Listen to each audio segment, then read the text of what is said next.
Hey Joseph, it's good to be here in the studio, and it seems such a while ago that we had that lovely special moment when we had Kenneth Tharp with us and we talked with a group of you just about where we wanted to go with the company and with people that joined the company in recent years, and on the back of, awful moments in history, really. I think, that's the crazy thing, like, I only just figured out now, like we said, it's been 2 years since then, and so much has changed. But I have heard from so many people following that insight that was one of the most important things that they've seen the Royal Opera House do. Amongst our performance work, I think we really put our hands up and said, we don't know how we're doing this right, but we have to have a conversation about what we could be doing better. And I think as an organisation, I have a massive amount of respect for that amount of bravery, including the 6 of us that were on the stage in that process, but to take an emblem like the Royal Opera House and say, hey, we messed up a little bit, but how do we do better, I think was really brilliant and really brave. I think it's one of the most important work I've done and the Royal Opera House has done. And it's interesting, for me, and I think for anybody that was working here, and I think it was also a moment, of being angry with ourselves as well, for not finding those moments to go, oh, hold on. Yeah. And I suppose there's always that thing, we're always nervous and, and a little bit, like you're saying about yourself being conforming, and have felt, and I suppose on our side we were like thinking, oh, we've got to do this right, and everybody's equal, everybody's the same, and not missing the point completely in a way, but not really looking at it through the right lens, I think. I think, that's what the whole Black Lives Matter movement was about. It wasn't saying we matter more than, or like anyone. I think there was so much pushback on that. Not from here. I mean, you've been with us every step of the way, and that's why I can be who I am. But there was plenty of pushback on that, and it was frustrating because it was like, I'm not saying I matter more. I'm just finally saying that I also matter, and the fact that you're already angry at that is part of the issue. And I'm also just incredibly proud of where we've come over the last 2 years. Yeah, I was going to say, do you think,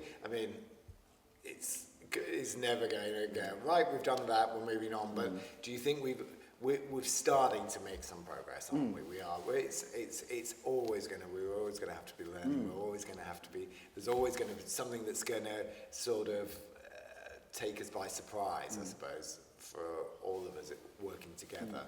But I think there have been some good inroads. Yeah, 100%. I think it's accepting. For example, I find it very interesting because I walk down like the escalators, and we've got Miling on at the moment, and it's a political drama. Yeah.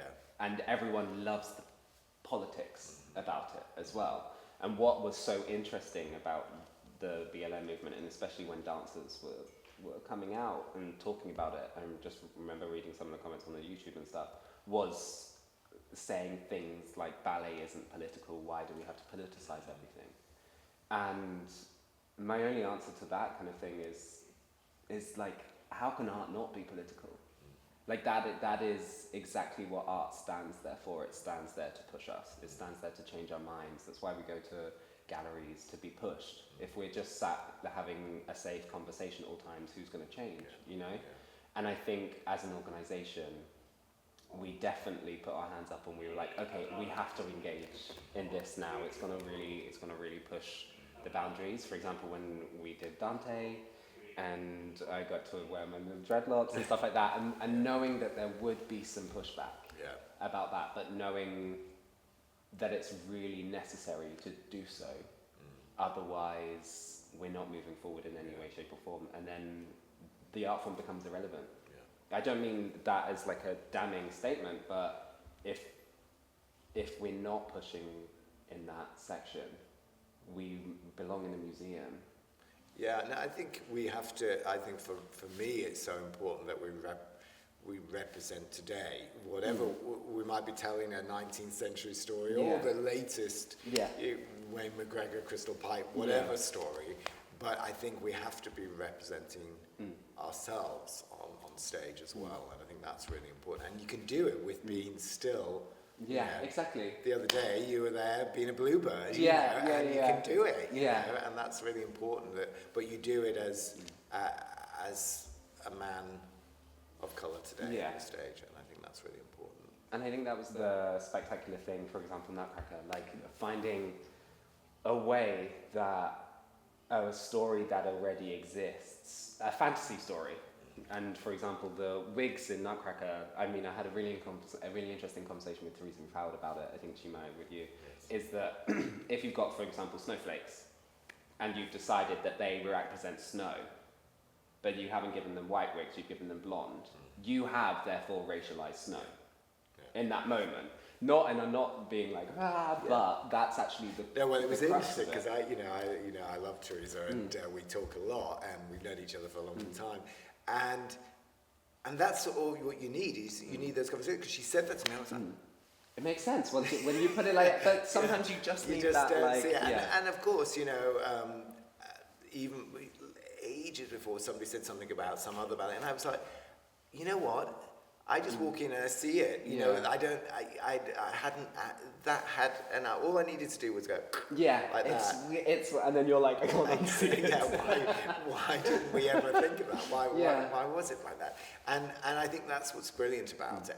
And it does. I mean, I think everybody felt when I changed those wigs in Nutcracker for the snowflakes, it felt sense. absolutely right. And you're like, just why hadn't we done that before? Yeah. But that's what it's all about, isn't it? It's about that learning and people just being able to talk to each other about it in a way, you know. 100%. And I think especially if it's like a fantasy, that was the interesting, because I could have just like braided my hair back. Yeah. But I think I wanted to feel difficult in that moment. I had to be difficult because it was like, no, we have to not stay in the same place. We have to like push this further. We have these gems in our repertoire that need to still survive and exist, but they also need to be able to exist in the current climate. And if we keep on doing them with a blonde snowflake wig, it's not going to exist, is it? Yeah. And then so I had that thought, and it was with Mina, who does my hair, who I absolutely love. And we were like, how best? And we were just like, well, how about we still keep the fantasy, and we still keep the yellow blonde wig, but we make it a black style.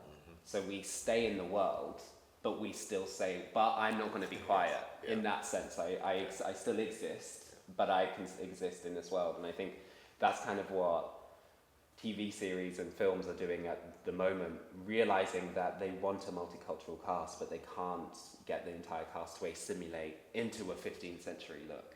And it's how to bring things like Bridgerton, things like Mary Queen of Scots that Wayne worked with. It's how do we find a way to still incorporate the culture in the style.